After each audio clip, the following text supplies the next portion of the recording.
I'm excited about tonight's speaker, and I wanted to remind you of a different time in life. There used to be, as most of you will remember, a sort of a trump card, an ace if you will, that any kid on the playground could pull when tyranny was afoot, when somebody was criticizing their behavior or what they were saying.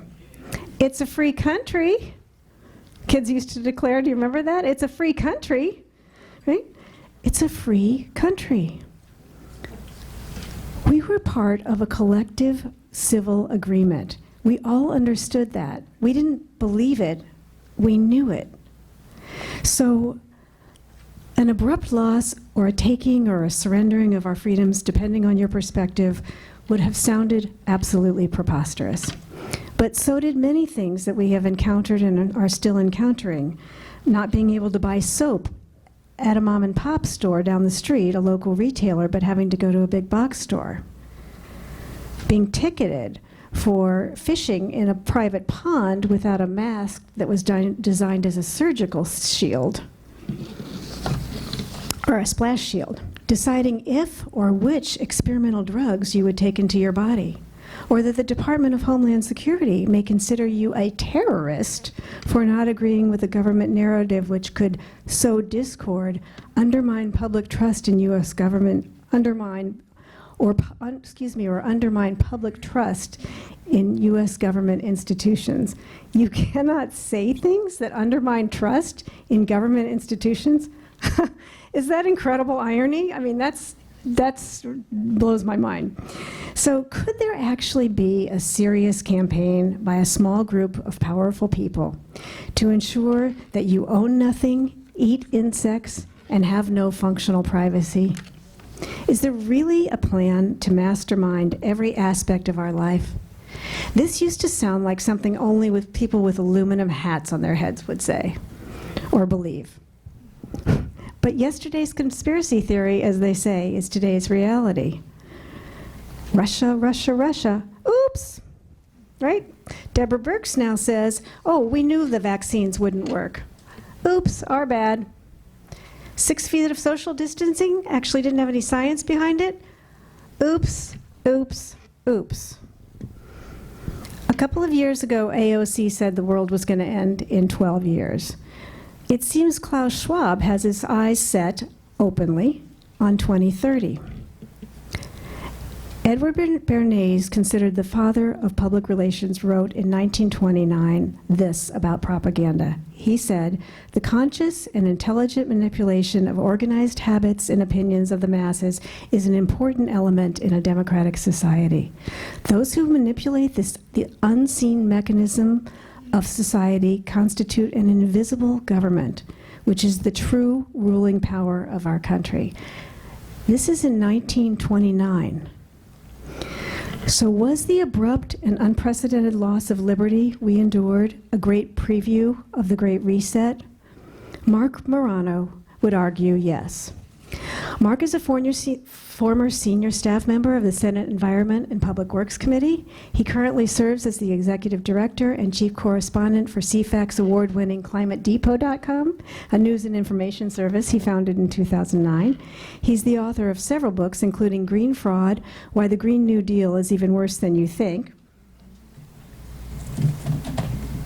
I have a copy here I want to hang on to and show you. And the best-selling book you probably heard of, The Politically Incorrect Guide to Climate Change. His latest book, The Great Reset, has just been released, and we congratulate him on that. Yeah. He is also the award-winning producer, writer, and host of 2 movies. So it's a pleasure to welcome him back to the forum. Ladies and gentlemen, Mr. Marc Morano.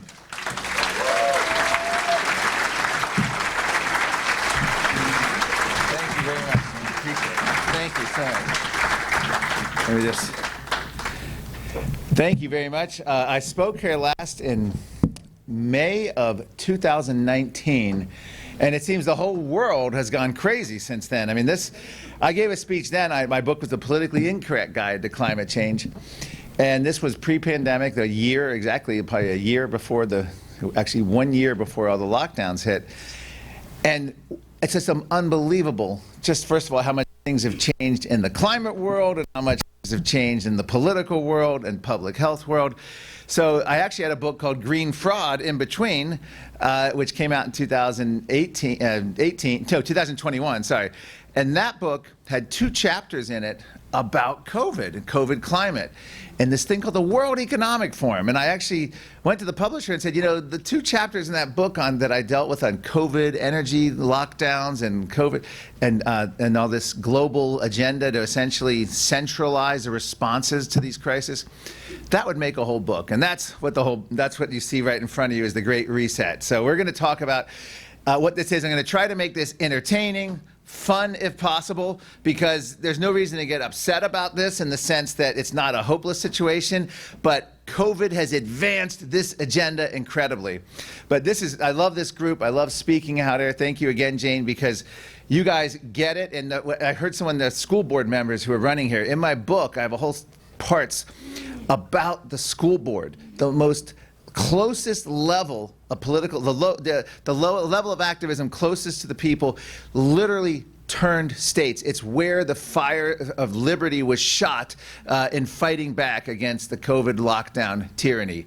The angry parents. I come from Virginia, Loudoun County, Virginia, where we had the angry parents, willing to get arrested, shouting, fighting the trans ideology, critical race, and the COVID theater is what I call it. The idea of the masking the kids and the social distancing and vax mandates. So, and I'll detail that a little later on, but that is what turned the entire state of Virginia, rejected this whole COVID theater party machine. And it was a shock heard around the country, because then that led to the cities removing the COVID vaccine requirements and other things, all because of what happened at school boards. It turned an entire election. So anyway, so I'm here. My background, as you mentioned, Environment and Public Works Committee. I actually did a stint as Rush Limbaugh's man in Washington in 1992 for his TV show. And that was a lot of fun. I got to go to all the marches, the animal rights marches, environmental marches, interview people like Alec Baldwin. I got thrown out of the White House, Clinton White House. First reporter had his camera seized at the Clinton White House. According to Helen Thomas, the dean of the White House press corps, she had been there since Eisenhower. Maybe it was even Truman. It never happened. I got thrown out of fundraisers. It was a lot of fun. I knew what cancel culture was before anyone else, because I was outed at these events, and I wasn't even in, but I was outed by a White House reporter who constantly said, "That guy's with Rush Limbaugh," and so it caused all sorts of problems. But I got to see this firsthand long before Fox News came along, and before, this was 1992, 93, 94, 95, and 96. So anyway, so there I went on and I dealt with environmental issues. That's where I really cut my teeth as an investigative journalist. And then from there, I worked for the Senate Environment and Public Works. We fought against Al Gore when his film came out. And we did a list. I did a list of 400 dissenting scientists, which later grew to over 1,000. And I go to all the UN climate summits. If we had video, I wanted to show, there's a video. I actually went in 2016 to Marrakesh, Morocco, UN climate summit, right when Trump had won. All the globalists at the United Nations were literally grieving. I showed up, I had a cardboard cutout, life-size, with Donald Trump, and we bought a paper shredder, and I got printed out the UN Paris Climate Agreement, and I plugged it in at the press tent and started shredding it with a Donald, and I had a MAGA hat on. Anyway, it's just all theater. Within 3 minutes, and you can watch this, CNN had it on a loop every half hour, Associated Press had the video, armed United Nations climate cops came in and swooped me out, sent me into the desert, confiscated my briefcase, and they banned me from the conference for the remainder of that week. And they said it was for life, and I had to fight to get myself back. And I will be going to Egypt this year. I'm going to Egypt for the UN Climate Summit, first week in November. So I'm back at these summits. So, all right. Global elites, permanent lockdown. The World Economic Forum. All right, I'm going to keep this fun. The World Economic Forum is in Davos, Switzerland. They have annual meetings. Started 1971. This is boilerplate stuff. Okay, next. This is the book that Klaus Schwab, its founder, wrote in June of 2020 called The Great Reset. Now, People say, oh, it's a dark conspiracy theory. I was just called a conspiracy theorist by the Soros-funded Media Matters for America. How is something a conspiracy theory when the founder of the group had a book called The Great Reset? They've done slick videos on it. And I use all of their quotes. I use all the mainstream media quotes on this. Next. This is what they said in June 2020. The whole world is reeling with COVID lockdowns. And this is what Klaus Schwab, the head of the World Economic Forum, closely tied with the United Nations Sustainable Agenda 21, World Health Organization. It represents a narrow window of opportunity to reflect, reimagine, and reset our world. So what does that even mean? Next. Every country from the US to China must participate. There's no option there. Remember, it's like a mandatory lockdown.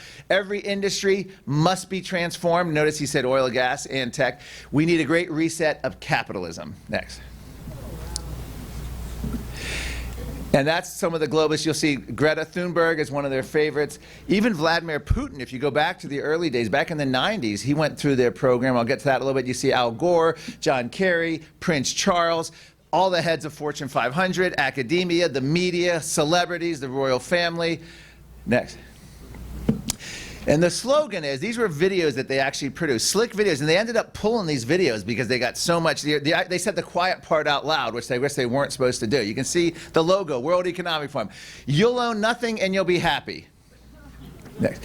Whatever you want, you'll rent and it'll be delivered by drone. Notice, you'll own nothing, you'll be renting it, delivered by drone. Next. The U.S. won't be the world's leading superpower. They're very clear. Next. There will be a global price on carbon. It will make fossil fuels history, not fossil fuels more expensive or more regulated. History. Next. 1 billion people will be displaced by climate change. That's the fear. We have to do this because we're saving the planet. Next. And meat will be, this is for meat. Meat will be an occasional treat, not a staple for the good of the environment and our health. Of course, it won't be occasional for the people flying into Davos and private jets, but for the masses. We are the unwashed masses in this scenario. Their goal is to make meat. I'll have a whole thing on the food reset later. Polluters will have to pay a price to emit carbon dioxide. So the key is they're pivoting from COVID to climate. They're so excited about what's happening with this. Next.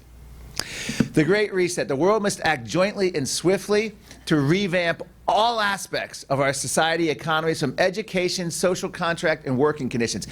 These are global industrialists of the ruling elite telling us that we're going to revamp everything and that we must do it. And they have a plan to make it happen. Next.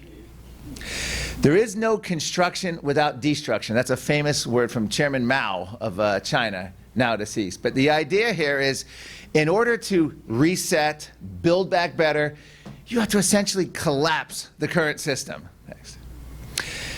Vladimir Lenin, I believe this was from 1917, during this campaign, when he was back in Russia, fighting Tsarist Russia, trying to implement the Bolshevik Revolution. He used the phrase, worse is better, the worse the better, in order to describe how he was going to achieve his revolutionary ends.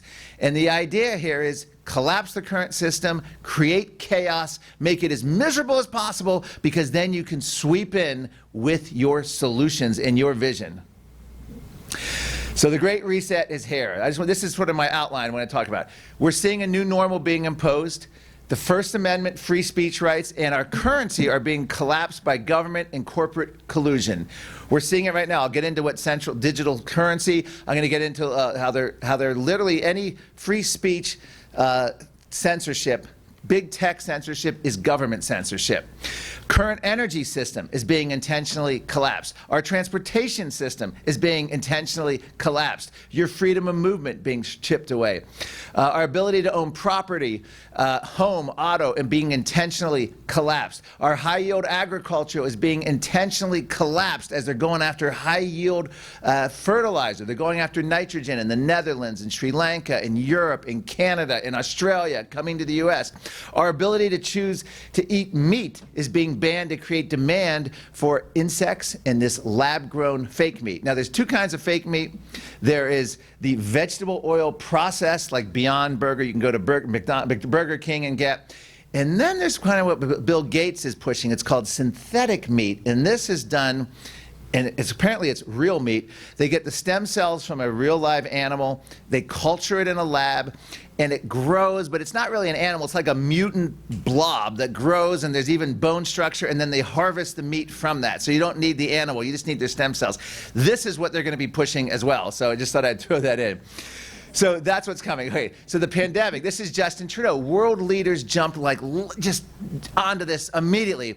Pandemic has provided an opportunity for a reset. This is our chance to accelerate. We'll address global challenges, inequity, climate change. They're all excited. That's Justin Trudeau right after they announced the Great Reset in 2020. Al Gore, I think this is time for a reset. Among them is the climate crisis that they're going to be using to challenge it. That's on June 19th, NBC's Today Show. The World Economic Forum, this is John Kerry, going to have to play front and center role to deal with climate change, all of which is being laid bare as a consequence of COVID-19. Now, in the book, I detail, first of all, emergency powers. I go back to the Roman Republic and show through the Roman Republic, through the Middle Ages, through Germany in 1933, to 9/11 with the Patriot Act, to the COVID emergency, to the coming climate emergency. The greatest abuses of human rights by governments has been during times of so-called emergencies, where they have temporary emergency powers. And this, go back, sorry, this is 1930, go back one slide. This is 1932. Stuart Chase, he's a kitchen cabinet advisor to, economic advisor to Franklin Delano Roosevelt. He originally came up with what sounds eerily like the Great Reset. And let's just take a look at 1930, this is 1932 book, and he wrote one in 1940 as well in the New Deal. Control of banking, executive arm growing at the expense of the legislative, control of energy sources, control of transportation, control of agriculture production, the state control of communication and propaganda. All of this in the 1930s and 40s. So this began in Woodrow Wilson, the idea of the administrative state. You'll be ruled by experts who know what's best for you. Sound familiar? Listen to the experts. Thank you, Dr. Fauci. But the last line here, Chase asked in his 1932 book, why should the Soviets have all the fun remaking the world? And this is the shocking line, because at the time, New York Times winning Pulitzer Prizes for their work on sending correspondents over to Russia, praising Joseph Stalin as a visionary world leader. This is where they were caught up in that, 1932. Why should the Soviets have all the fun? Now, next. Now I've updated it to, why should China have all the fun remaking the world? Here's what's happened. In essence, the reason this is all happening, and the reason this isn't a theory and something like, this isn't 1990 where we're talking about the New World Order. This is 2022. We are copied China to a T. If you remember back in the 90s with all the trade agreements that ended up hurting our industrial base and moving our jobs over to China, we were told if we can get China economically fired up, they'll be more like us. They'll embrace freedom and capitalism and democracy, just like the collapse of the Soviet Union. Remember the peace dividend? Turned out the opposite happened. China gutted our industrial base, and then we are becoming more like China. Copy COVID response. This is the World Health Organization in 2020 on how to handle lockdowns. Next. This is Neil Ferguson. And if you see that quote, if China had not done it, meaning lockdown, the year would have been very different. They actually, Anthony Fauci marveled at what China did. World Health Organization marveled. All the public health authorities loved it because it was absolute control, nailing people in their homes. Never done in the previous pandemic. Never had they'd ever recommended it. They never had anything like it. And it was frightening to see. Next. The once free West has lusted after this Chinese party rule. Next. This is Tom Friedman. One-party autocracy currently has its drawbacks, and he goes on and he talks literally about the party can just impose the politically difficult but critically important policies needed to move a society forward. He is praising one-party authoritarian rule in China on the pages of the New York Times. Next. UN climate chief lamented U.S. democracy. It's very detrimental to global warming. She lauded one-party ruled China for doing it right on climate. So they lusted after what China did. COVID literally gave them the opportunity. Next. Justin Trudeau, there's a level of admiration I have for China because their basic dictatorship is allowing them to actually turn their economy around on a dime. This is the once free Western leaders literally praising China. So I'm just laying this groundwork here. Next.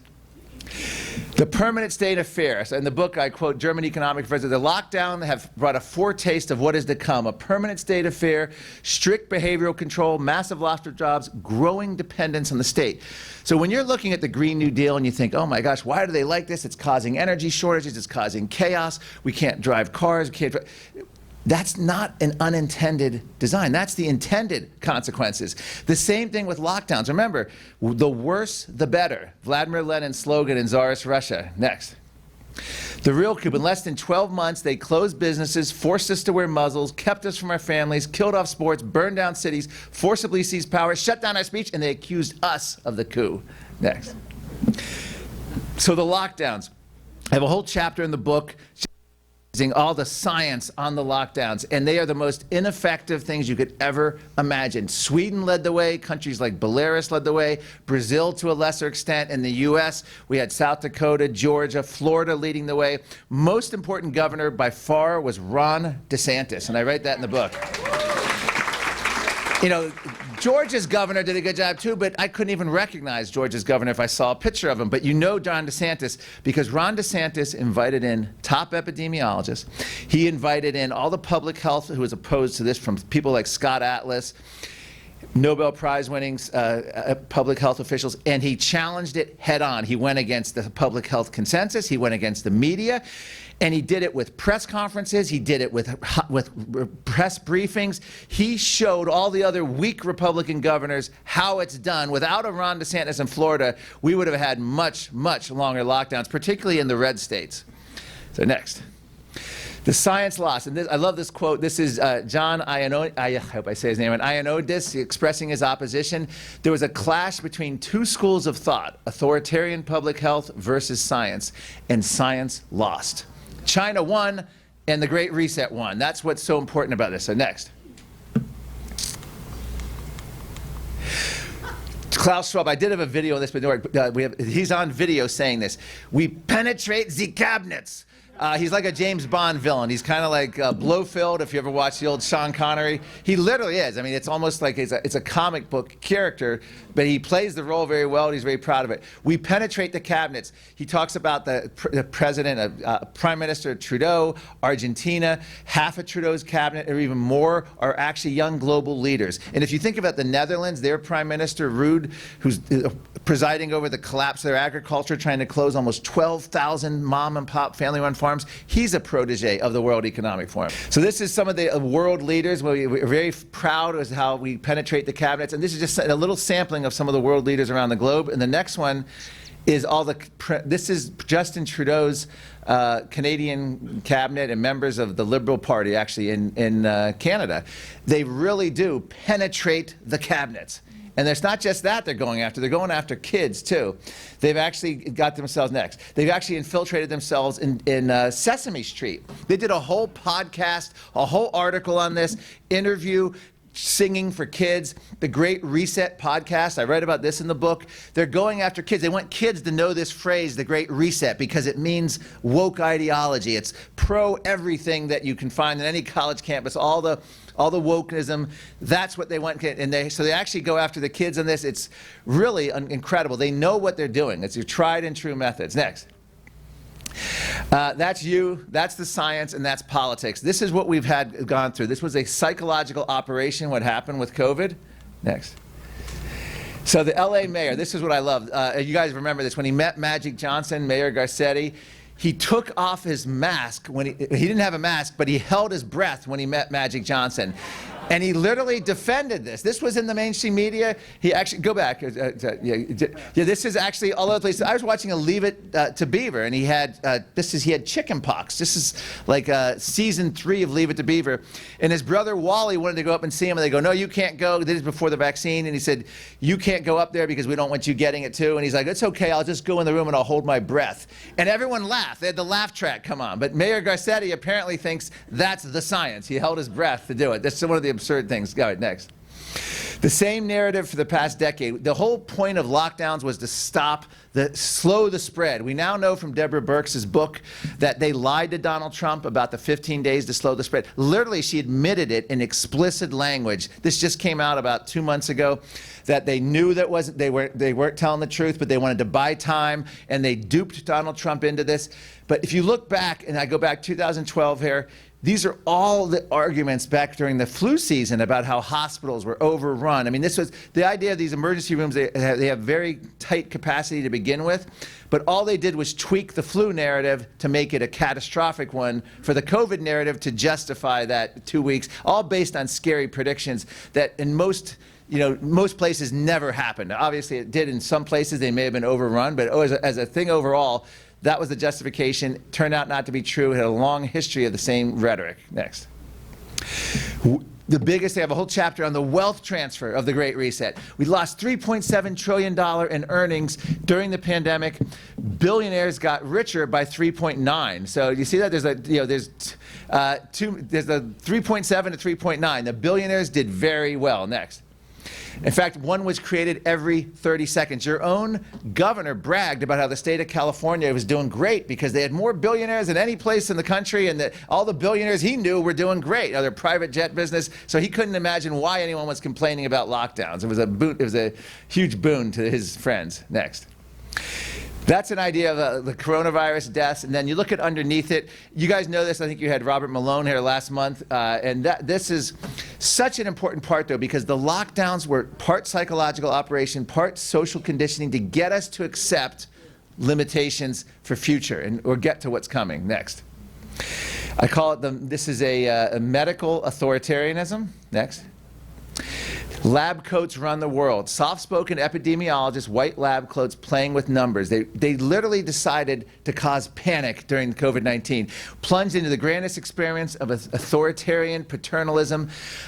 Those without government jobs are deemed incompetent to judge whether it's safe to take a dip in the ocean or walk in the woods. This was unprecedented. Almost every previous pandemic, people were given, guidelines. Never were you given arrested. Never were you thrown out. People surfing in the ocean and taken out and literally detained. And Australia was much worse. French President Macron: we must all limit the number of people we're in contact with because scientists say so. Now, who are these scientists? Well, Dwight David Eisenhower warned us about this during his farewell address in 1961. He warned that public policy could become the captive of a scientific technological elite. This is what we're living through right now. The idea is experts making decisions. You don't want to mask your kid for 8 hours a day in kindergarten? Do you have a degree in epidemiology? Do you have 30 years public health? Who are you to tell us the experts have said it's necessary? Next.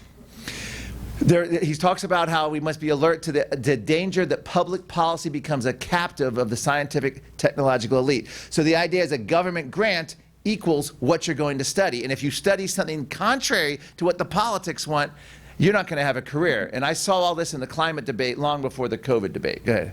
Next. The problem with science is effectively just another branch of government. I interviewed economist Sanjay Sablov. He was a Australian economist who resigned over the lockdowns. And I call this science in support of policy. Next. Thomas Sowell, this is the greatest quote, if you can remember. Experts are called in not to provide factual information or dispassionate analysis, but to give political cover for decisions already made based on other conditions entirely. Now, we had Michael Levitt, Nobel Prize-winning Stanford epidemiologist, uninvited from scientific conferences, not for a scientific reason, but because he didn't support the lockdowns as a solution. We had these other scientists canceled, thrown off of YouTube, silenced. It just literally tried to destroy careers. So the same thing happened in climate world, but it's because they went against the government funding narrative and the government political narrative. And that's actual photograph of band students practicing. I'm sure you've seen that in their little bubble. Stay in your bubble. Go ahead.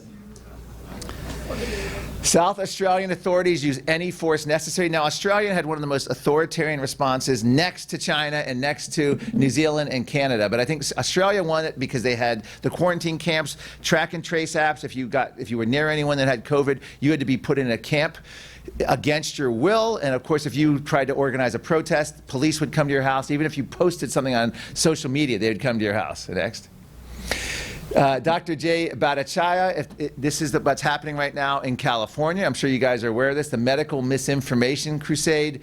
He said it could put docs who deviate from the scientific groupthink, you get fined. This is going to be ruining careers. Warning to doctors spreading COVID misinformation. Now, misinformation is disagreeing with Anthony Fauci. That's happening now. This is going to be voted on in California. Has it been voted on yet? I mean, I just saw something. And is it now law? Okay, is that today this happened? Or? But it's, okay, and when's he going to sign it? Is that going to be, it could be, is there a reason why he might not, or no? Okay. Yeah, I hope that this is scary. The same thing's happening next. Same thing's happening in Australia.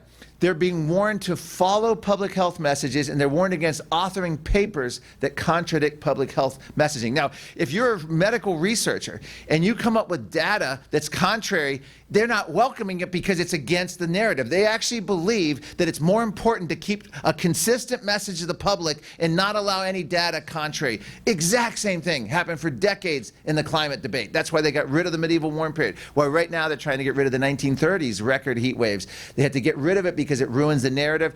This is chilling because this is affecting everything. Your doctor's recommendations to you, their medical research, all the peer-reviewed journals.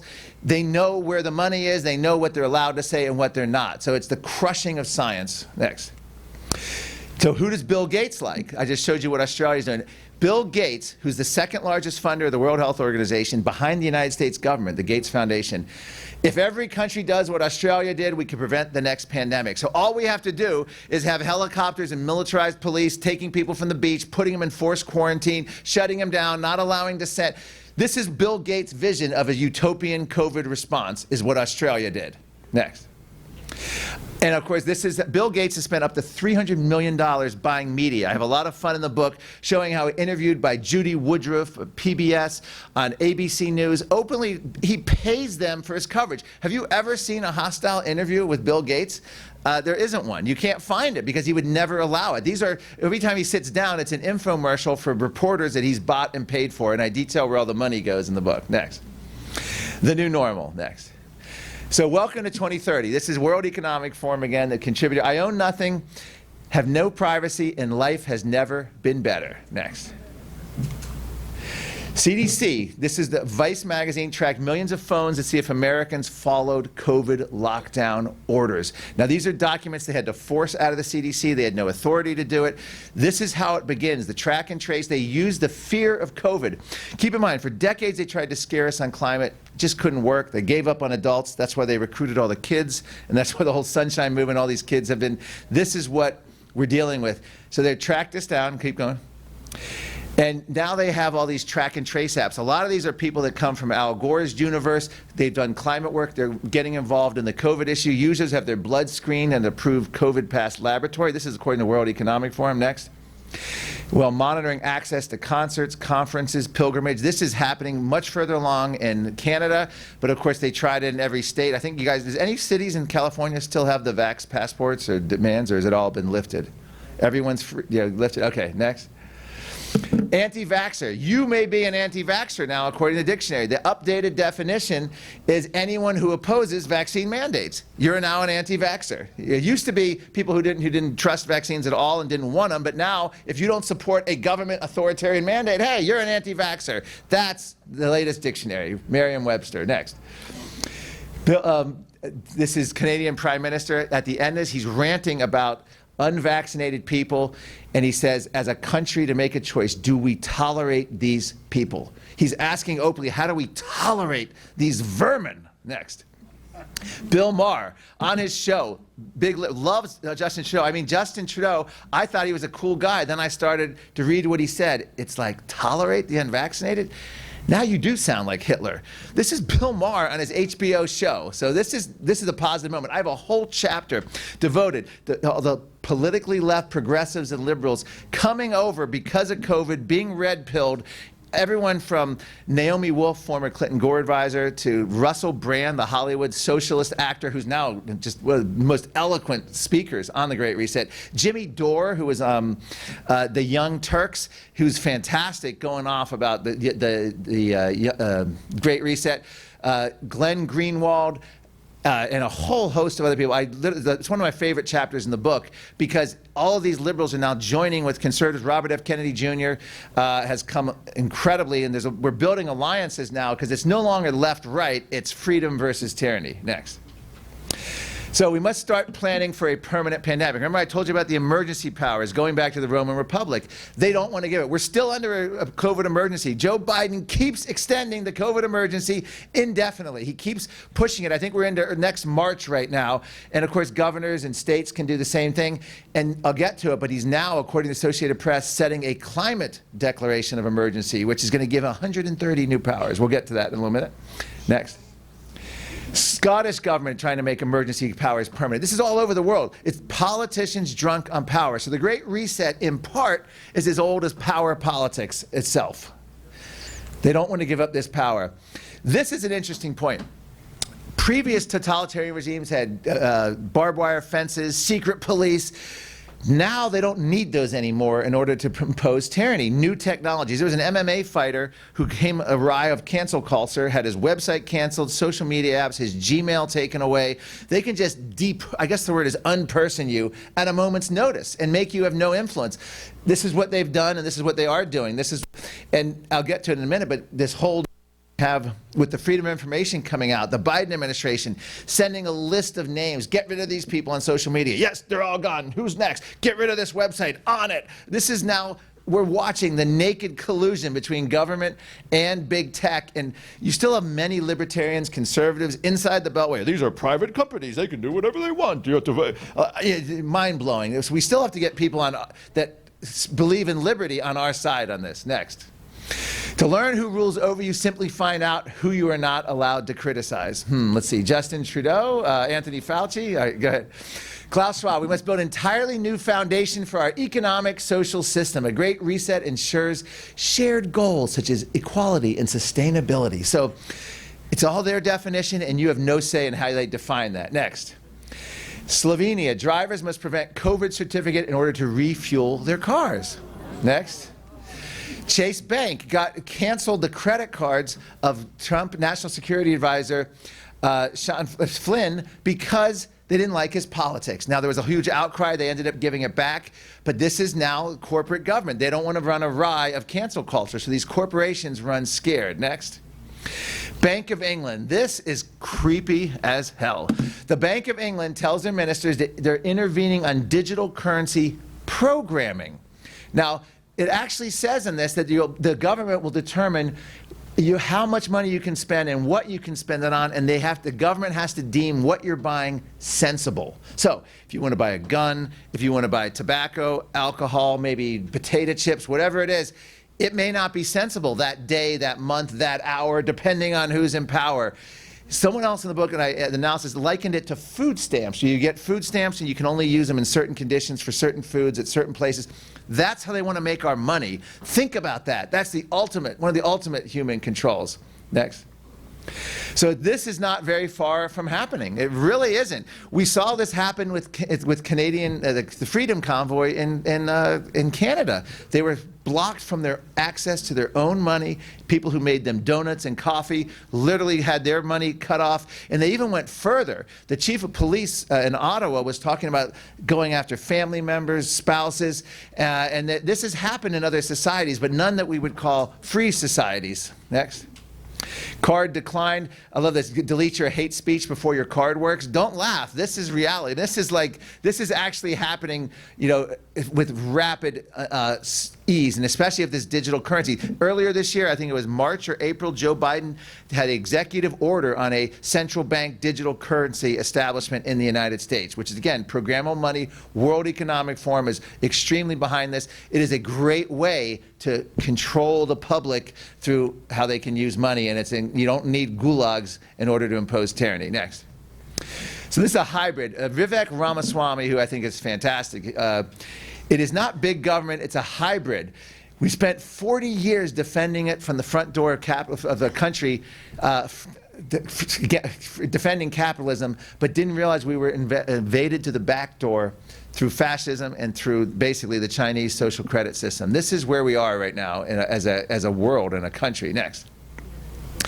ESG, environmental social governance. I won't spend a lot of time on this, but this is essentially could be the end of capitalism. This is more devastating to the energy industry than any executive order, than anything the Biden administration has passed or done, because this gets the banks to look at any energy extraction thing as a danger to the planet, which means higher interest rates, less money, less investor interest. Environmental social governance is incredible because it's applied only to Western nations. China, you'll have every company in the world do business with them, from the NBA to Disney.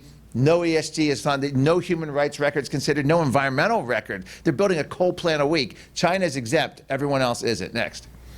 Environmental social governance, this is a big part of the Biden administration. Their banking, securities and exchange disclosures on climate. These companies' stated commitment, you might think China is an environmental social government paradise. This is according to Common Sense Society, but China, again, is exempt. So, flicking the kill switch to government, governments embrace internet shutdowns as a form of control. This is the UK Guardian.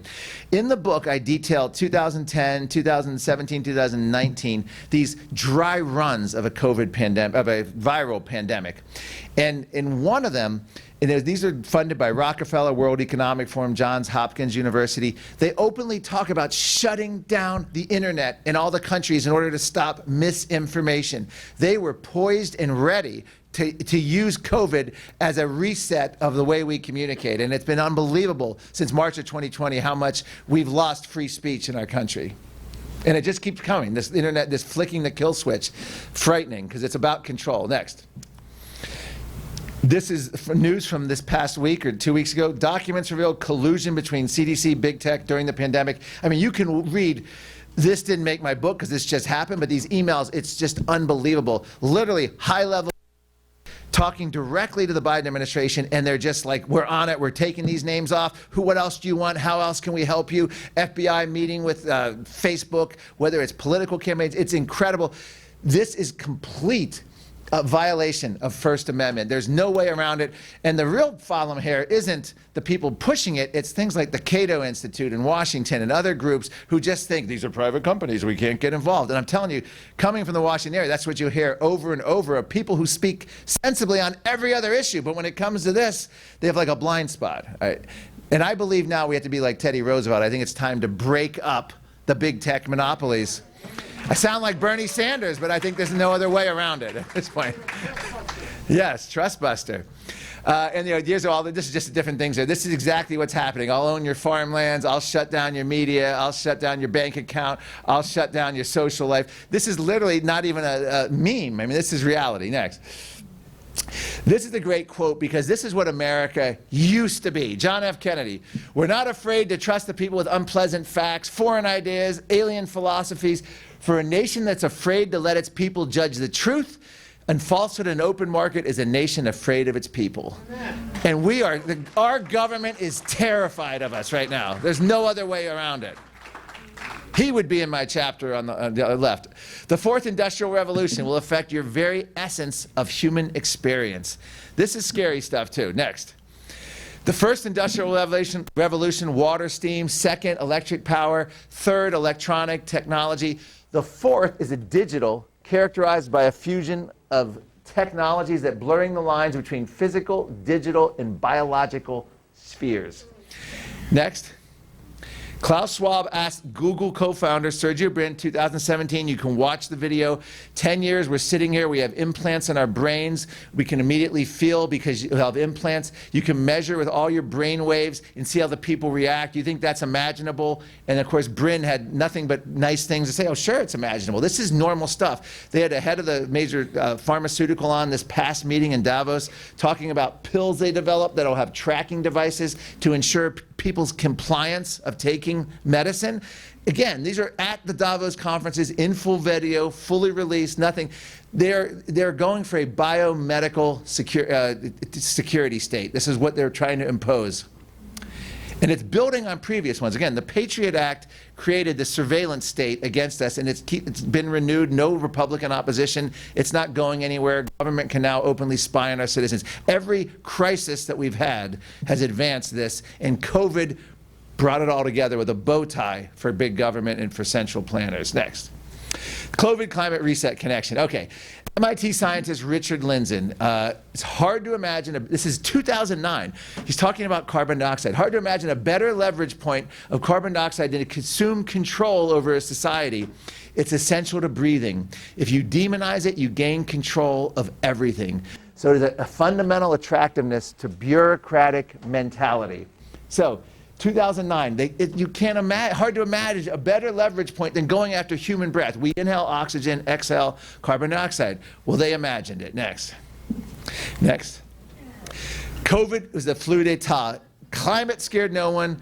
COVID scared everyone initially, across party lines, across ideologies, across ages. The takeover of democratic political process by overnight, the Green New Deal was essentially imposed upon us. End to air travel, personal automobile travel down to a trickle, free health care for all, status quo, ability of people to stay at home without working, receive a paycheck. This was the greatest advance. You didn't need, notice the Green New Deal was introduced, but they never even scheduled it for a hearing or a vote. Green New Deal never passed Congress, even though they could have. They never wanted to, they didn't need to. Next. Compliant public, Speaker of the House of Commons. This is a chilling quote. He was amazed at how compliant the public was in accepting the COVID lockdowns. No one could imagine we were wearing masks so readily, we'd be so compliant. He now wants to pivot over to climate change. Next. Of course, in 2018, 2 years before COVID, climate change was declared the greatest health challenge of the 21st century, threatens all aspects. So how are they going to do this? They've already got COVID that replaced climate, right? No. Next. New York Times. Now think about this in terms of lockdowns. Lowering crime causes global warming. It's like, what? That's actual headline, actual New York Times. Let's go to the next one. This is how they explain it. Prison inmates consume less than the average citizen. So fewer prisoners means higher overall energy consumption. In other words, they want people locked down. They want people in lockup because then you have a lower carbon footprint. New York Times. 2016 saying this. Next. So it's government control of inmates. Remember, even in prisons, they have lockdowns. Next. So what happened? Climate lockdowns. And this is their phrase, not mine. I'll get to that next. We're flattening the coronavirus curve. We can flatten the climate curve, too. This is the Washington Post. Next. The EU proposes mandatory target. Just last week, the EU president said we need to flatten the curve on energy. So they're still using the COVID language. Next. Shutting down the whole economy is the only way of limiting global warming to following the UN Paris Agreement. They said this in 2013, a top UN climate official. Shutting down the whole economy. How prescient. How did he know 7 years before? Go. Here's where it gets really creepy.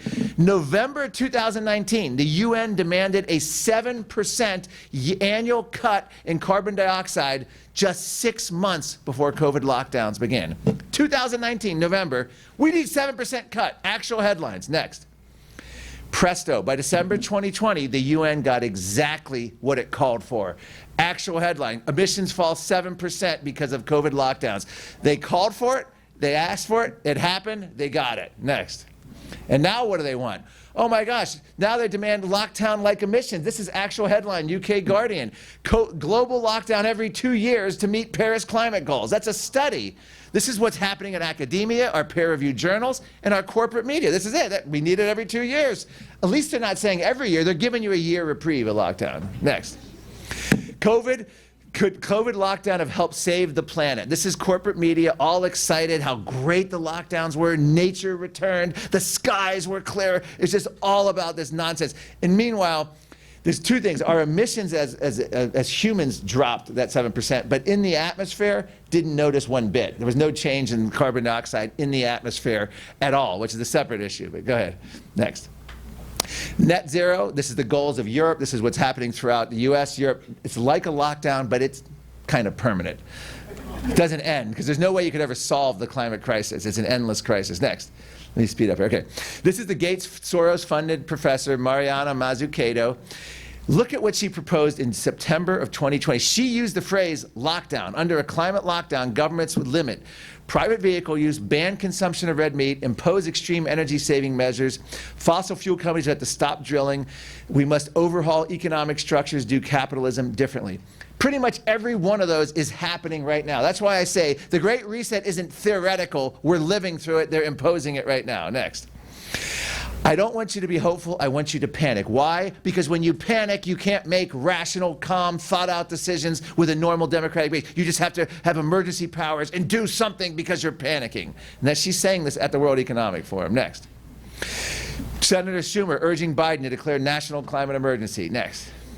AOC and other senators pushing Biden to declare emergency. We're out of time. Next. And Biden's getting the message. Scientific American, we're living in a climate emergency. We're going to say so. Next. This is Klaus Schwab, World Economic Forum. One of the greatest lessons of the past 5 centuries is this acute crises contribute to the boosting of the power of state. It's always been the case. There's no reason why it should be different with COVID-19. So there you go. They know what it means, emergency powers. They know it boosts state power. So here's what we got next. Joe Biden is about to declare this. U.S. to extend public health emergency. This is recent. Biden set to declare. This was from July of this year. He decided to wait till after the midterms. This is Washington Post, Associated Press reporting this. Next. It's going to give Biden 130 different new wartime-like powers, but not just that. Governor Newsom will get additional powers. Every mayor will get additional powers. They'll be able to do things like ban cars from cities, more regulations, more thermostat controls like we're seeing in Colorado, where the utility overrode the people in the program and said that, energy emergency, you can't use it. Next. Time magazine is all in. The pandemic remade every corner of society. Now it's climate's turn. They're saying it like it's a great thing. So next. Marxism's new face is what I'm calling it. This is a the University of Leeds study claims Americans cut energy use 90%, live 640 square feet, fly once every 3 years. This is what would happen under a climate emergency. Limit new clothing, plant-based diets, collective transport, universal basic income, and degrowth. I've debated these people at UN climate summits. They believe in planned recessions to fight global warming, economic degrowth. Well, what's a lockdown except a public health planned recession? Next. International arrivals down 78% in 2020 in flights. They love that. That's what climate activists are looking for. That's next. That is a public transportation, which means they work, not to control a virus, but to control you. The lockdowns actually worked for that, but not viruses. Next. So MasterCard and the United Nations are teaming up, and they're come up with a card that just started last year that monitors your carbon footprint. World Economic Forum loves this. They were praising it, saying when you hit your carbon max, your ability to spend money cuts off. Just like the digital currency we talked about. This is voluntary. Don't worry. It's completely voluntary until it's not. Until the rest of corporate America. There's another card out, too, doing the same exact thing, monitoring your carbon footprint. Next. International Energy Agency in 2021, net zero, behavioral changes to fight climate. Listen to what they actually wrote. A shift away from private car use, upper speed limits, thermostat controls, limits on your hot water. They're setting us up for a permanent energy-style climate lockdown. Next.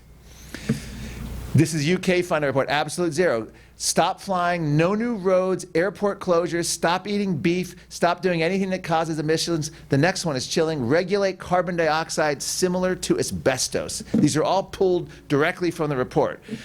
So human breath is now going to be, we exhale carbon dioxide, regulated like asbestos. Next.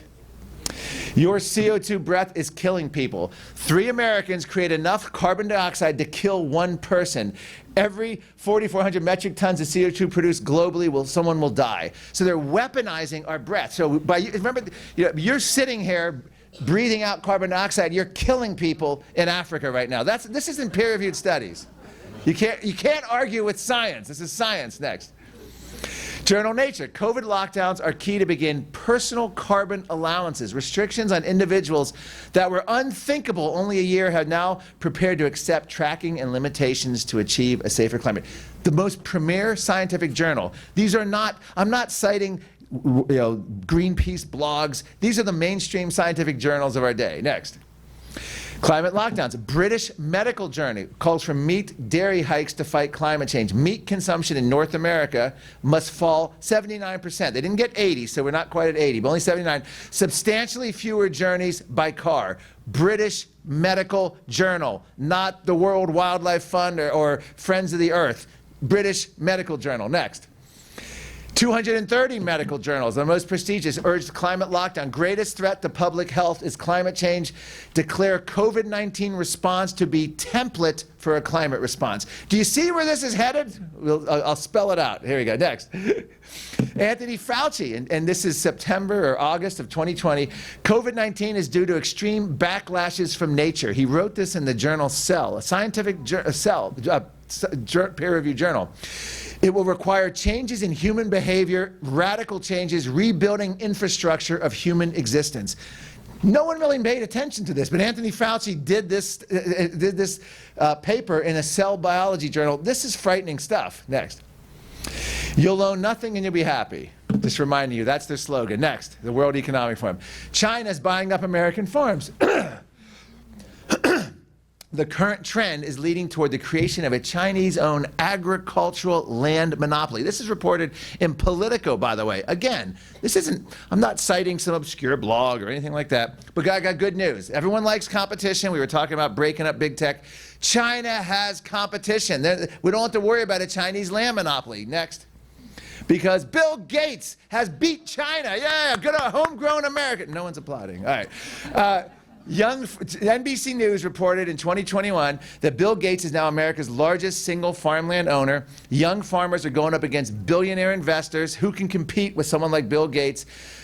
Farmland's being gobbled up by the investor class, equity asset firms. Next. NBC News reported Bill Gates is not the one in the overalls. Imagine that. He's not on the one in the tractor. He's the landlord there. Next. What is his agenda? He wants synthetic beef. He wants the rich nations, i.e. the United States. So as America's single largest farmland owner, he'll have a lot of sway in how farmland is used and help his own business. Hey, he likes monopolies, so he's going to be pushing this synthetic beef. Again, I believe his thing, he's got his foot in both, but he's doing that synthetic beef where they get the stem cells and they grow it in a lab and it sort of comes out like a mutant blob that's actually a living, I don't know what you'd call it. But then other people are pushing next. I'll show you what else is happening here. Well, first of all, the same thing on land. $60 billion housing grab by Wall Street. As lockdowns, economic calamity, you know this, equity asset firms gobbling up property. Next, all part of you'll own nothing. $20 billion between them, the equity asset firms own almost everything by 2028. They're just looking at the trajectory of this. It's gobbling up stuff, so go ahead. Owning something creates social injustice. This is United Nations had a human settlement. It was called the Vancouver Declaration. Now you know why they want you to own nothing, because it creates private ownership is a principal instrument of wealth concentration and contributes to social injustice. Public control of land is indispensable. This is according to a UN declaration. So next, let's go through. We will own everything and we will be happy. That's actually a more accurate slogan there. So, Sri Lanka followed these agricultural path that they're doing. That was the Sri Lankan Prime Minister a few years ago. We will make my country rich by 2025. Of course, the country collapsed. The palace was overrun. People swam in the swimming pool. A true insurrection. And the World Economic Forum removed that article for some reason. So, go ahead. Next. Farmers are being bankrupted by top-down edicts. Russell Brand, he believes this was the intention. You'll see what's happening. They're bankrupting all these practices, and the result is it bankrupts farmers, allowing centralized agricultural interests to acquire land cheaply. Next. Stalin and Mao seized land. Climate communism. Another new phrase. You might want to remember climate communism or climate Marxism. Next.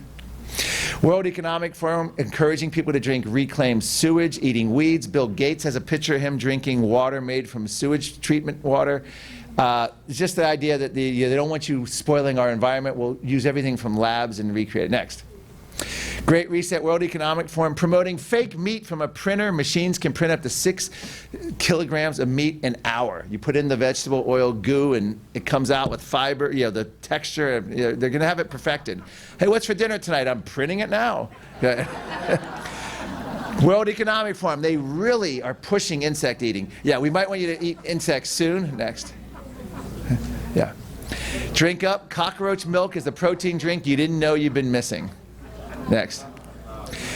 This is all stuff, this is all the mainstream media. Scientific American, how to develop an appetite for insects, time to eat insects, you will be eating bugs. I mean, this isn't just some minor thing. They're pushing insects to replace the meat that they're going to destroy. Next. Eating insects could reduce climate change. Look at the World Economic Forum. Just search after, it's just everywhere you look. It's about insects and lab-grown meat. They really want you not eating meat. Next. Of course, would you have beer made from urine? Water shortages. They can create some water shortages. Next. Your pee is now, remember, they weaponized our breath as they want to regulate it like asbestos. Well, now they want your pee as a pollutant problem. It's causing problems. It's causing global warming. You're eating too much meat, which is creating nitrous oxide, which is contributing to warming. The Scientific American. Next. People make a declaration in a climate lockdown, you can't fly commercial unless it's morally justifiable. Next. This is Babylon Bee, not a real headline, but couldn't that be a real headline? State with no electricity urges drivers to run. This is incredible. And you had the fleece on doing a Jedi mind trick, trying to trick your body when you're hot that you're not actually hot. World Bank is trying to stop funding of gas-powered cars at the automaker level. Next. In Australia, banks are not going to give you a car loan if you buy an electric car, a gas-powered car. Next. So they're creating car shortages. There you see Cuba on the left. That's the East German Trabant on the right. People had to wait years for that East German car. California is going to have only one approved car, and you're looking at waiting lists because there's no way they can get the rare earth mining to make electric cars the only car you can sell by 2035. Next. So they won't save us. We need to get rid of cars completely. But you knew that. It had nothing to do with actual gas-powered cars. They don't want you to own a car. Next. Owning a car is outdated 20th century thinking, so says the UK Transportation Minister. Next. Houses pose more danger than vehicles, so you can see where they're coming with houses. Next. UCLA professor, rethink home ownership. I'm not making this up. UCLA, again, not a Greenpeace blog. This is happening now. Go next. What's happening? Your kids is having a baby, pure environmental vandalism. How many here have had engaged in pure environmental vandalism? Yeah, there you go. All right. Vandals. Next, we just wrap this up here. Oh, climate change. BC doctor clinically diagnosed patient as suffering from climate change. First case, had heat stroke. This is now happening. Head of the emergency room department. But it's okay because if you get diagnosed with it, look what happens next. You can die with. Oh, he says wrote the word climate change. Next. But then you can die. It can be on your death certificate. There's a whole move. This was actually in a peer-reviewed journal, Australian University. Climate is a killer. We had to put it on death certificates. So next. Global warming is a bigger threat than the coronavirus. Next. So the Harvard School is now linking COVID and climate. Root causes also increase. We need to make climate action to prevent the next pandemic. So if you don't support the Green New Deal or UN climate, you're a grandma killer. Next. This is all the media jumping all over this. New study in Nature. Climate more pandemic likely. So they're combining COVID and climate at the highest levels. Major peer-reviewed journal, Harvard University, corporate media. They want you to talk about the issues synonymously. Next. We created the pandemic scene. Climate could be worse. Next. Kids will get sick. Make children vulnerable. Next. That's what you're going to be seeing on CNN is climate change death tolls replacing the previous COVID death tolls. So next. So that's the reality. 99% drop in climate deaths since 1920. Next. So now they want to have a pandemic treaty. I write about this in the book. This is what you should be afraid of. Gates-funded scientists declare a pandemic, and they can shut the world down. Ban travel, vaccine passports, interstate travel, you name it. That is scary. You won't have your Swedens or your Floridas. They're going to try to have total control. Next. So speechless climate change is the cause of that. If you're speechless after all this, climate change is accelerating language loss. True story. These are all real headlines. Next. This is today's story. Angry climate change is also the cause. No joke. Bloomberg's reporting, peer-reviewed journal, climate change is making people angrier online. Go ahead, next. So it's making us angrier, a lot angrier. Hateful comments spike. You'll have hateful behavior. The first thing to do is limit global warming. That's the most obvious approach to solving online anger. I bet you didn't know that. So you always learn something new. Next. But in 1941, they said that more warming led to people being more docile, so that's why we had the rise of Hitler and Mussolini. So I'm a little confused. There's got some conflicting science there. Next. So in conclusion, keep calm, trust the experts. Next. Next. Don't go down the rabbit hole of misinformation. New York Times article, critical thinking leads to misinformation. Next. You must not do your own research when it comes to science. Just accept the experts. This is the media's telling us. Next. Questioning authorities become too much of a good thing. It's killing people. Next. It's time to give up on facts, says Slate magazine, and lay them down in favor of a more useful weapon, emotions. So just 2 weeks to flatten the facts. Next. And this is a question, the great reject. So now, next.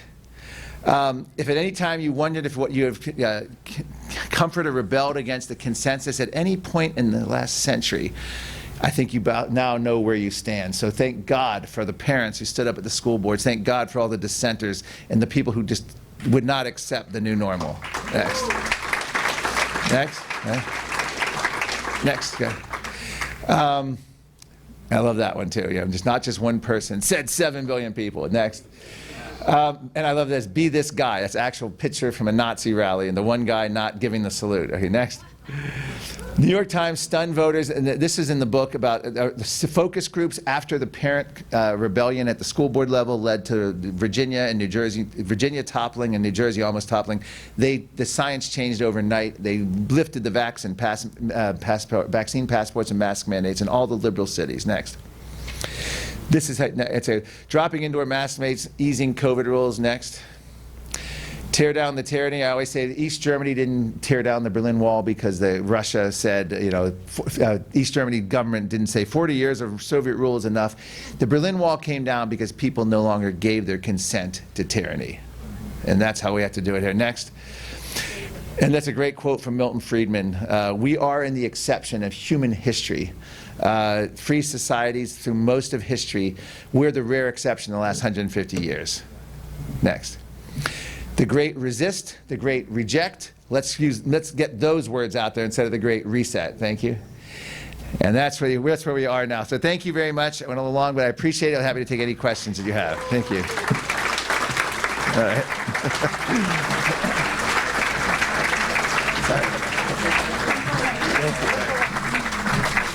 So my first question to you, Mark, is what will it mean to our children and our grandchildren if the cornerstone of building wealth, of building equity, and that is of home ownership, is no longer available to the average Joe? Well, the goal, as I mentioned, with the UN Declaration and with their whole idea, it will mean reliance on government. And that's really what their goal is. That's what their goal is with the universal basic income. That's what their goal is with the endless COVID relief where people made more than jobs. So that's the whole goal. So every time we look at something and say, oh, wow, that's a terrible effect, have your new mindset and say, no, maybe that's the intended effect because it's going to empower government. So that's what they're trying to do, is get people they want to stop that starter home and stop that first property, because then they can control. They're saying the suburbs are white supremacy, racist creation. They want to end that. We have racist highways. So it's all about this whole new agenda, and that's what we're doing. It creates concentration of wealth and social inequity, owning stuff. So they don't think we need to own it. Cars, real estate, anything.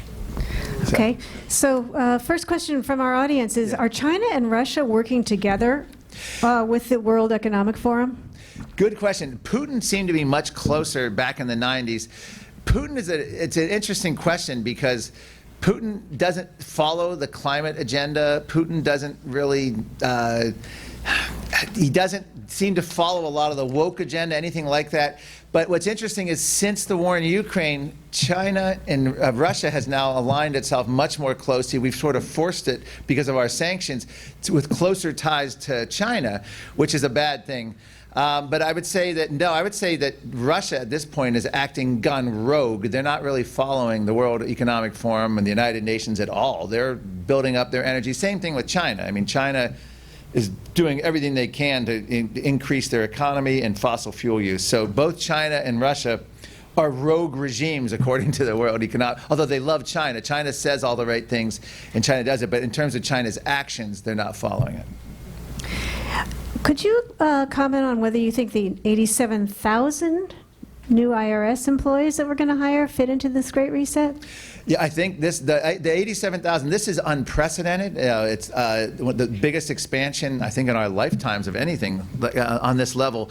It can only be to hassle people, to ensure this agenda. And this is something, hopefully we can prevent this or reverse it.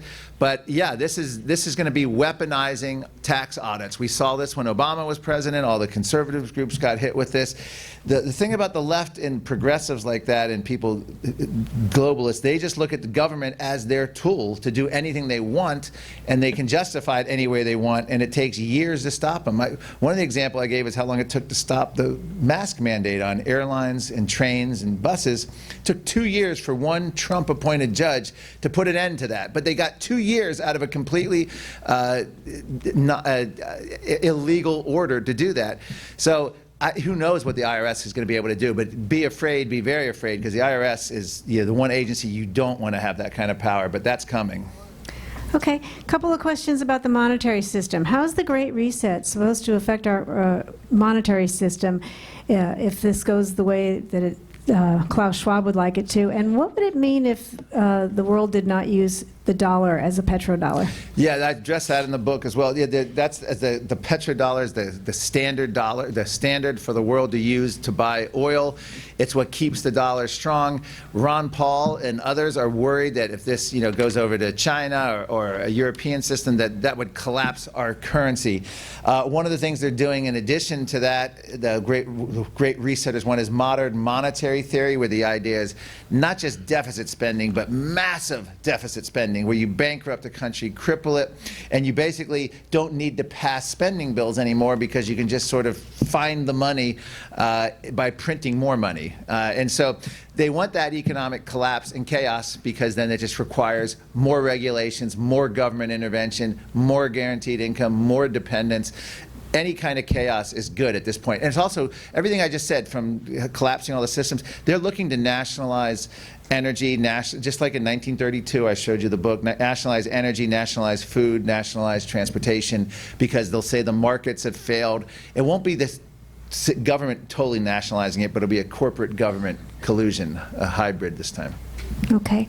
A couple of questions, Mark, on, I guess, this is always sort of marketed a la Elizabeth Warren as the working man's fight against the rich, right? And so from a practical perspective, isn't this the greatest transfer of wealth from the middle class to the wealthy in the history of the world? And I'm going to dovetail it with this question, quote, is the Great Reset supposed to, if it's supposed to combat white supremacy and foster social justice, why is the World Economic Forum run by a, quote, bunch of old rich white dudes?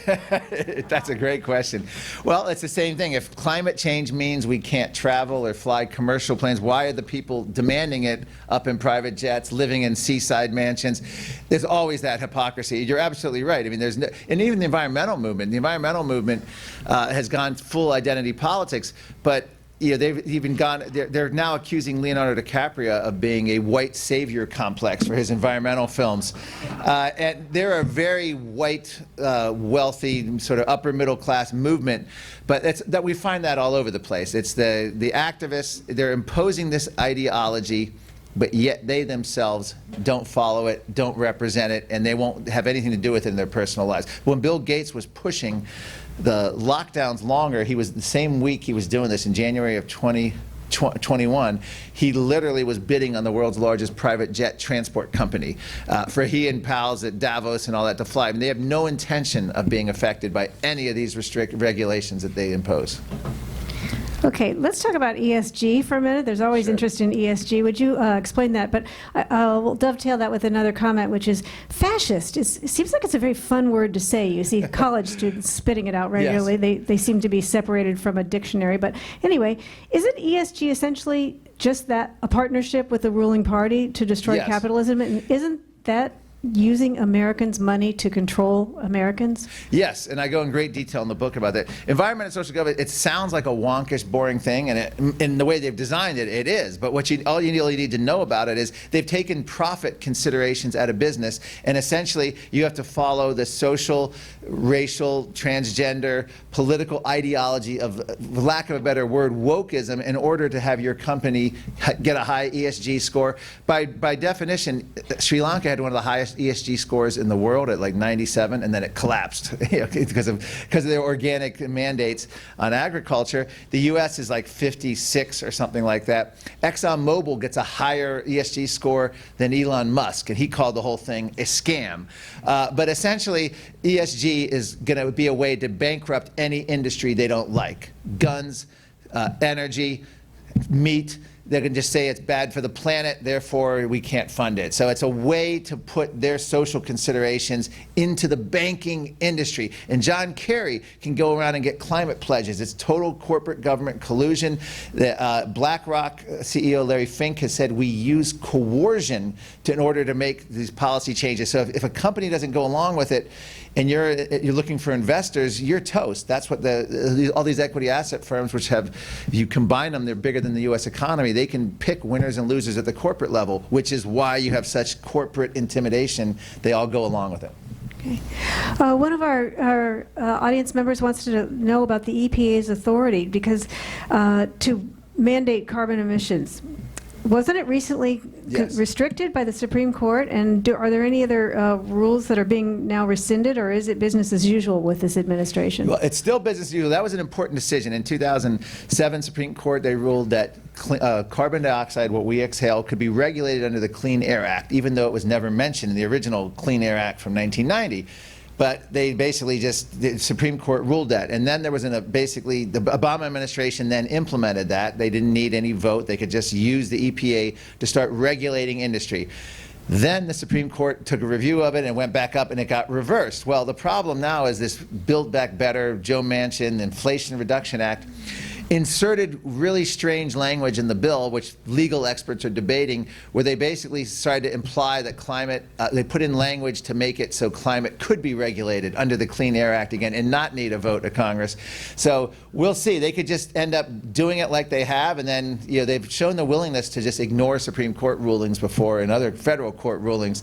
But that's not as big a deal because they have so many other weapons at this point. That was quaint. That was 15 years ago. That was a big deal. But now it's like they can do, every cabinet agency is a climate agency, every spending bill, every executive order deals with it. They have so many tools at their disposal, and corporate America's all in on this, and the media. So they're making incredible inroads and all of that. But the biggest thing is resistance at every level. So go ahead. How does the Defense Production Act come into play? And wasn't this just intended for wartime? Yes, that's part of the Climate Emergency Declaration, the Wartime Production Act. These are wartime powers going back to World War II that presidents have for very limited time, but they're just invoking these powers because we face a climate emergency. So they're weaponizing weather. And I didn't really get into climate science, but on every metric from hurricanes, floods, tornadoes, droughts, wildfires, there's either no trend or declining trends. But they weaponize if a hurricane hits, which we had no hurricanes yet, and they predicted an overactive season. But any bad weather event, flood or drought, is an example of why we need wartime powers. And that's when he actually formally declares a climate emergency, which looks like it may happen in November or December. You're going to see all of these executive powers go through the roof. It's going to be very similar to the early days of COVID. They're going to be, the media is going to be going nuts. Finally, the president is acting with muscular government to fight the climate crisis. So another aspect of this ESG is being promoted evidently in Teen Vogue, and they have an article celebrating COVID shutdowns like climate shutdowns for a climate emergency. I did not see Teen Vogue. I would like to see that. What issue is that? So given the increase in anxiety and depression, of course, increased suicidal attempts in our teens, Isn't this of particular concern, pushing this to the teenagers? It is. In my book, Green Fraud, I detail all the psychological issues that kids are having and therapists. These kids are actually being raised about this climate doom led by Greta Thunberg. I want you to panic. And that's what they're being told. They're being told that the world is done. They testified on Capitol Hill, teenagers, and they're like, thanks, Mom and Dad, you destroyed the planet, and it's up to us to clean it up. They're weaponized these little kids. And that's a shame. Yeah, Teen Vogue has an activist named Jamie Margolis, whose famous quote was, if we can shut down the world for a virus, we can do the same for climate. That's the level of thinking at Teen Vogue. They're little ministers of propaganda for the deep state and for the climate agenda. Okay. More on ESG, which is on everybody's mind. It goes after American companies, but it completely ignores China. So yes. that's interesting. So, I made that point, yeah. Yeah. So Elon Musk called it a complete sham because Yes. Exxon made the top 10 list of their favorites, and he didn't. Tesla didn't. Yes, and that's the thing. It can be manipulated any way that you want. It's arbitrary. There was a video I was trying to show you. It's done by a group called Culture War Room, which just spells it out. It's a Texas oilman goes and sits down in a bank, and he talks to this young employee, and the employee sits down, and he's like, okay, my pronouns are, and the Texas oilman's looking at him, and then he starts saying, what do you do? I'm a driller. I want to hire this. And he's like, oh, well, that's really bad for the environment, but maybe we can help you. Do you have any women? No, they're all men. Have you ever identified as a woman? And he's like, no. And they go through all this criteria that you'd expect. And at the end of it, they're like, sorry, we can't give you a loan because you failed your ESG score. And then the guy leaves the bank. That's what it's become. It's not about whether you're going to make the return on the investment. It's all about whether it's good in their view for society. And there's no way you can really vote on that criteria. And there's no appeal process either, really. Oh my goodness, we have really fallen through the rabbit hole. Another question from the audience. How can the Great Reset survive given the evidence of Europe's ongoing energy-driven economic suicide? He says the Europeans are angry. Well, that's the hope. The hope here is that it won't survive. They're being hopefully red-pilled right now. They're facing, this is incredible because in Europe right now, they're facing a physical absence of energy. The BBC is reporting that they're afraid of winter. We have people in Germany collecting wood to burn. We have Germany going back to coal as an emergency use. You know, this is supposed to be the climate agenda. They're going to the most high-emitting fuels. But we've negated 200 years of the Industrial Revolution in Europe, and now people fear winter. This is like this is like the days of pre-1800, where they're like back to let's terrified of the winter coming up because they don't have enough energy. So hopefully people will draw that conclusion. The hopeful news is the new Prime Minister of England, even though she's a World Economic Forum protege, has reversed the ban on fracking, or is about to reverse the ban, they're saying. So it just shows you even WEF leaders know that they have to feed the public anger. But I don't know, we'll see. Let's hope Europe rebelled strongly against the vax mandates and passports. They had protests in all over Europe. In France, in Germany, Belgium, Australia. Media didn't cover it, but let's hope that this grows. This is a key moment. Maybe it'll red pill Europe. So would our acquiescence ever be enough, or is this a moving goal line? No, it's always a moving goal line at this point because they're just getting what they can, and they retreat. They'll go look at what they did with COVID. They go 4 steps forward, 1 step back, and then 2 steps again. It all depends on what's happening. They drop the vax and mask mandates. They say the science changed. Well, it was the political science. Once they started losing elections, they got terrified. So they're going to do what they can, but they're in it for a long game. So we have to be in it for the long game. And I think the number one thing we can do is demand politicians change the narrative and stand up against the narrative being thrown at them. We have too many timid politicians who don't want to stand up to anything that's happening, particularly like when COVID was happening. We have Republican leadership, Mitch McConnell, Kevin McCarthy in the House, terrified on climate. They'll say, climate's a problem, we need carbon capture. They want to do a Green New Deal light sort of version. They don't want to challenge it. They didn't say much at all about COVID lockdowns, vax mandates.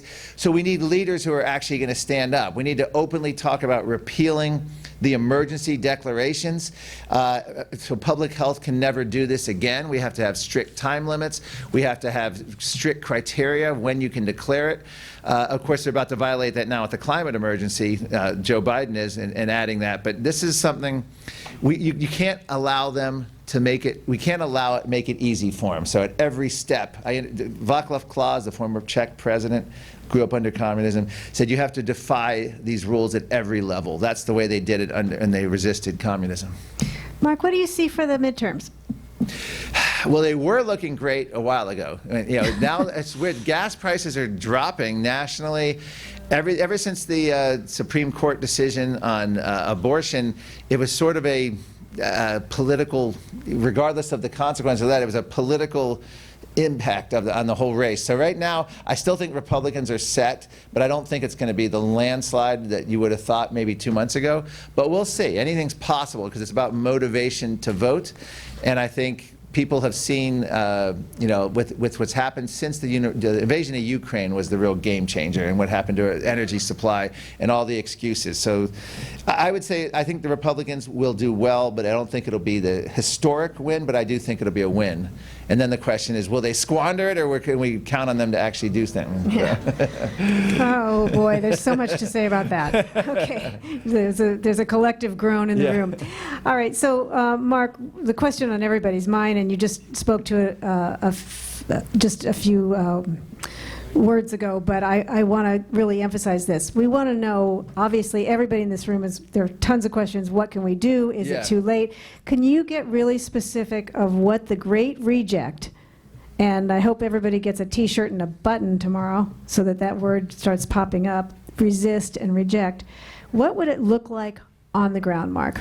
Well, I mean, I always say, every mandate from public health, wear a mask, don't wear the mask, be willing to be hassled, fight with store managers. I used to go into Petco and they would try to make me wear a mask, and I had their corporate policy that invoked a health exemption, which they couldn't ask you about, so I had it on my phone, and they would ask me to leave, and I'd show them that. They'd have to get the manager. Make it hard for the bastards at every level. And that's why I love what happened at the school board levels. I mean,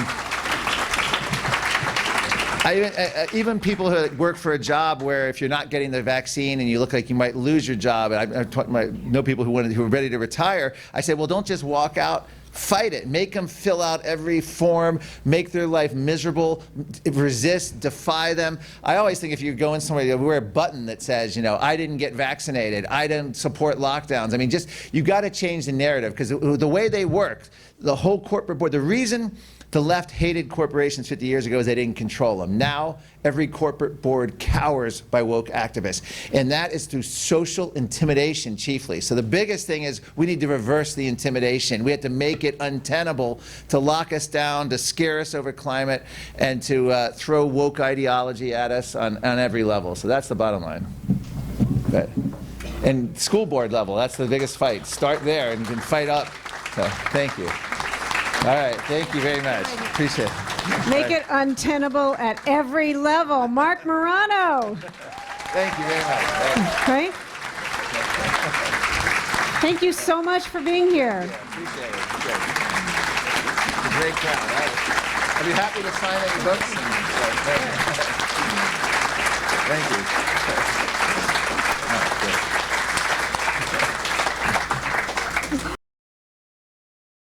Thank you for watching our presentation. Please like and subscribe to our channel to get updates on new speakers, and consider joining the Liberty Forum of Silicon Valley. You can do so at our website. If you don't want to join, but want to support the principles of American liberty, you can make a tax-deductible donation via our website. The links are in the description. Thank you again, and stay free.